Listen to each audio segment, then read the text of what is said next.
Hello friends, मैं doctor Vineet. स्वागत है मेरे चैनल वेट केयर में। आज हम बात करने जा रहे हैं एक पैरासिटिक डिजीज के बारे में, इसे बोटलजा या लीवर फ्लूक बोलते हैं।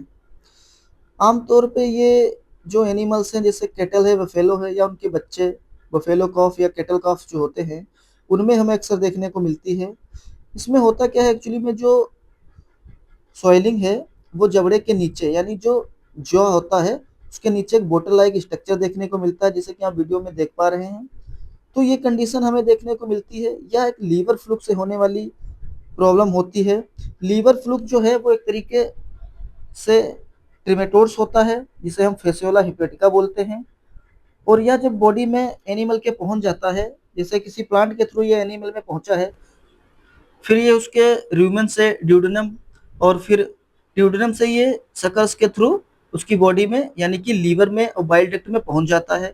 और लीवर में ये प्रॉब्लम क्रिएट करता है, जिससे हमें इसमें जो लक्षण देखने को मिलते हैं, जैसे कि इस तरीके के इन्फेक्शन में एनिमल को फीवर नहीं होता है, लेकिन एनिमल्स को डायरिया देखने को मिलती है जब इसका लोड जो है पैरासाइट का वो इंटेस्टाइन या ड्यूडेनम में बढ़ जाता है, तो उससे डायरिया होती है।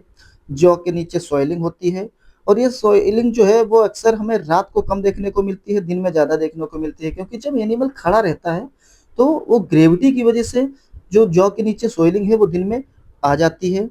और इसमें तीन चीजें हमें देखने को मिलती हैं। पहला तो जौ के नीचे सॉइलिंग देखने को मिलती है। दूसरा, हमें हाइपोप्रोटीनीमिया यानी कि प्रोटीन की कमी देखने को मिलती है। और साथ में जो एनिमल है वो बहुत कमजोर यानी कि बहुत उसे कैचेक्सिया देखने को मिलती है, और एनिमल एनीमिक हो जाता है, उसे खून की कमी हो जाती है। तो ये सारे लक्षण हमें जब लीवर फ्लूक होता है तो देखने को मिलते हैं। लेकिन इसका जो करेक्टरिस्टिक फीचर है वो एक सिम्टम्स यही है कि जो जॉ के नीचे सॉइलिंग है, जिसे हम बोटलजा बोलते हैं, वो बहुत ही कॉमन है।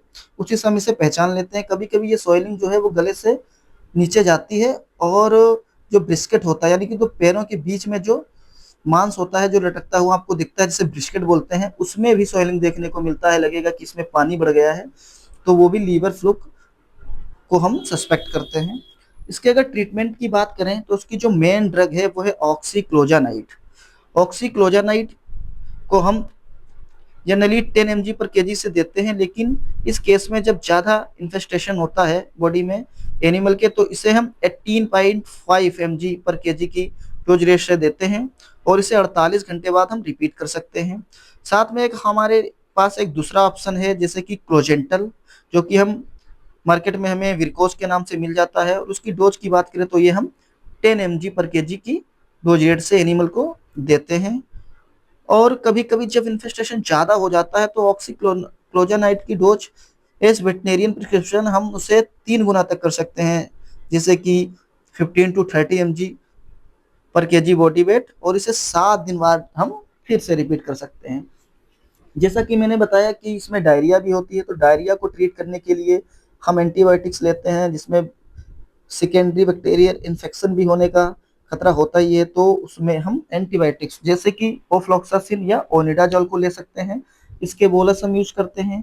और न्यूट्रिशनल सप्लीमेंट देते हैं, जो वेट लॉस है, जो इसे वीकनेस है, उसको ट्रीट करने के लिए। और एनीमिया के लिए से हम बी कॉम्प्लेक्स देते हैं। बी कॉम्प्लेक्स हमारे लिए एक ऑप्शन हो सकता है एनीमिया को ट्रीट करने के लिए। तो ये सारी मेडिकेशंस हम करते हैं और एनिमल एकदम सही हो जाता है। सॉइलिंग जो होती है वो कई तरीके से आती है, जो आके नीचे कभी हमें कंफ्यूजन होता है। सॉइलिंग हमें एचएस में भी देखने को मिलती है, सॉइलिंग हमें बोटल जाम में भी देखने को मिलती है, और सॉइलिंग हमें लंपी जाम में भी देखने को मिलती है।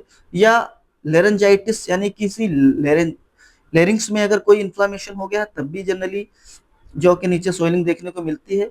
तो इन्हीं सारी चीजों को हम पहचान के डिसाइड कर पाते हैं कि उनके सिम्टम्स देख के ये कौन सी बीमारी है, यानी कि ये कौन सी ऐसी दिक्कत है जिसकी वजह से सोइलिंग हुई है। तो सारी सोइलिंग्स अलग अलग होती हैं, इसे हम डिफ्रेंशिएट कर पाते हैं उनके सिम्टम्स के हिसाब से। तो ये लीवर फ्लूक का केस था। ऐसे ही वीडियोज के लिए मेरे चैनल से जुड़े रहिए, और चैनल को सब्सक्राइब करिए, वीडियो को लाइक और शेयर करिए। Thank you.